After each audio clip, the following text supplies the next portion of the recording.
सूजी हम सबके किचन में मिलता है और ये हमारा एक कंफर्ट फूड का ऑप्शन होता है।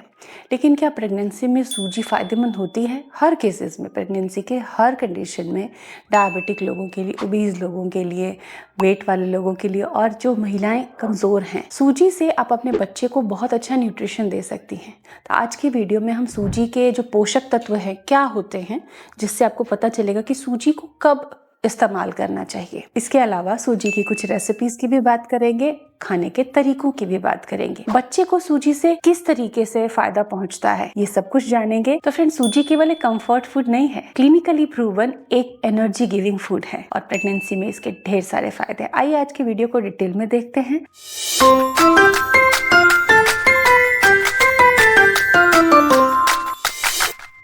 Welcome to YouTube mom.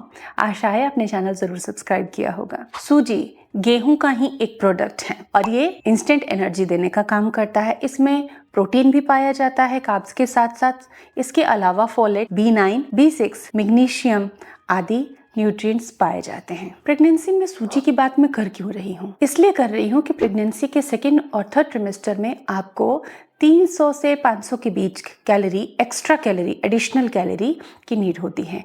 ऐसे में आपको ऐसे फूड चुनने होते हैं जो पचने में आसान हो, जो अच्छी एनर्जी दें आपको और पोषक भी हों। तो सूजी, सेमोलिना के 5 हम बेनिफिट्स समझते हैं, क्लिनिकल बेनिफिट्स जो गर्भ में शिशु को और प्रेग्नेंट माँ को सूजी खाने से मिलता है। फिर हम रेसिपीज की बात करेंगे। देखिए, सूजी से एनर्जी अच्छी मिलती है, कार्ब का एक बेहतरीन सोर्स होता है। तो जब भी आपको थकान हो तो आप सूजी की कोई रेसिपी, क्योंकि वो इंस्टेंट भी पक जाता है, 10 मिनट के अंदर आप सूजी की कोई भी रेसिपी बना के खा सकते हैं इंस्टेंट एनर्जी के लिए। तो फटीग एक बड़ी प्रॉब्लम होती है और झटपट बनने वाला फूड बहुत ही आरामदायक होता है प्रेग्नेंट मॉमी के लिए। प्रेगनेंसी के फर्स्ट ट्रिमेस्टर में भी सूजी बहुत फायदेमंद है क्योंकि एसिडिटी और नोजिया को कंट्रोल करता है, ट्रिगर नहीं होने देता। क्योंकि ये कार्ब सोर्स है तो आपको बहुत लाइट रहता है पचने में। तो फर्स्ट ट्रिमेस्टर में भी सूजी की अलग अलग रेसिपीज आप बना के खा सकते हैं। ये बहुत ही पोषक है और बड़े आप सुकून से इसको खा सकती हैं। सूजी बच्चे के ब्रेन डेवलपमेंट और ओवरऑल डेवलपमेंट में हेल्प कैसे करता है? इसमें आयरन, फोलेट और मैग्नीशियम होता है जो कि न्यूरल ट्यूब के डिफेक्ट, यानी शरीर में बच्चे के जन्मजात कुछ विकृतियां आती हैं, उनसे बचाव करता है। साथ ही ब्रेन टिश्यूज के फॉर्मेशन में ये हेल्प करता है। तो इसे फर्स्ट, सेकेंड, थर्ड, तीनों ट्रिमेस्टर्स में, लेकिन अलग अलग तरीकों से यूज किया जा सकता है। रेगुलर मॉडरेट इंटेक से आप सस्टेन्ड वेट गेन कर सकती हैं। सूजी की रेसिपीज वेट गेन के लिए ठीक होती हैं। जेस्टेशनल हाइपरटेंशन, प्रीक्लेम्सिया की कंडीशन, या जिसको हम कहते हैं कि प्रेग्नेंट हैं, बीपी बढ़ा हुआ आ रहा है सेकेंड ट्रिमेस्टर के एंड से, तो ऐसे में सूजी एक लो सोडियम फूड है। सूजी ज़्यादातर हम ऐसे पेशेंट्स को डाइट में इंक्लूड करते हैं। तो प्रेगनेंसी में बीपी की इशू है, सूजी आपका दोस्त है। तो अब बात करते हैं कि कब और कैसे खाना है आपको सूजी। फर्स्ट ट्रिमेस्टर की जहाँ तक बात है तो नोजिया और एसिडिटी को कंट्रोल करता है, मॉर्निंग सिकनेस को कंट्रोल करता है। सूजी का पतला पतला उपमा बना सकते हैं। हाँ, इस समय आपको बहुत ज़्यादा घी का इस्तेमाल नहीं करना है, ऑयल का इसमें इस्तेमाल नहीं करना है।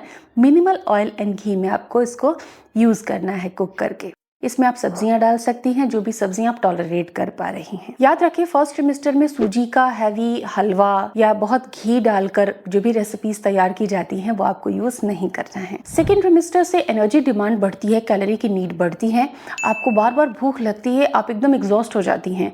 तो ऐसे में कभी भी नाश्ते में या कभी भी तेज भूख लगने पर या थकान लगने पर आप सूजी का हलवा बनाकर, वेजिटेबल उपमा बनाकर, सूजी का चीला बनाकर यूज कर सकती हैं। थर्ड ट्रिमेस्टर में जब कॉन्स्टिपेशन बहुत ट्रिगर करता है और वाटर रिटेंशन की प्रॉब्लम होती है, पैरों पे सूजन आने लग जाती है, ऐसे में सूजी बहुत फायदेमंद है। इसको दलिए के साथ, गेहूं के दलिए के साथ उपमा बना सकती हैं आप मिक्स करके। साथ ही वेजिटेबल उपमा भी इस समय आप ले सकती हैं। सूजी के लड्डू, सूजी का हलवा आपके लिए फायदेमंद है। सूजी को अगर आप सब्जियों के साथ कंबाइन कर देती हैं और डिप में धनिए की चटनी, दही, इनका इस्तेमाल करती हैं तो ये काफ़ी न्यूट्रिशियस हो जाता है। लेकिन याद रखें, सूजी में आप कोई भी सोडा इस्तेमाल करके एलिवेटिंग एजेंट्स इस्तेमाल करके उसका इस्तेमाल ना करें, क्योंकि उसमें बहुत हाई अमाउंट में सोडियम होता है और प्रेगनेंसी में ये आपकी बीपी को ट्रिगर कर सकता है। तो सूजी में आप इनो, बेकिंग पाउडर जैसी चीज़ों को अवॉइड करके रेसिपीज़ तैयार करें, वो ही आपके लिए सेहतमंद होगी। इसका आपको पूरा ध्यान रखना है, अदरवाइज आपको उस रेसिपी के साइड इफ़ेक्ट हो सकते हैं। एक हफ्ते में 3 बार 4 बार तक सूजी यूज़ कर सकती हैं। एक बार में हाफ कप की सर्विंग होनी चाहिए। प्रिकॉशंस क्या हैं? बहुत ज़्यादा शुगरी चीज़ें ना खाएं सूजी की रेसिपीज़ बनाकर।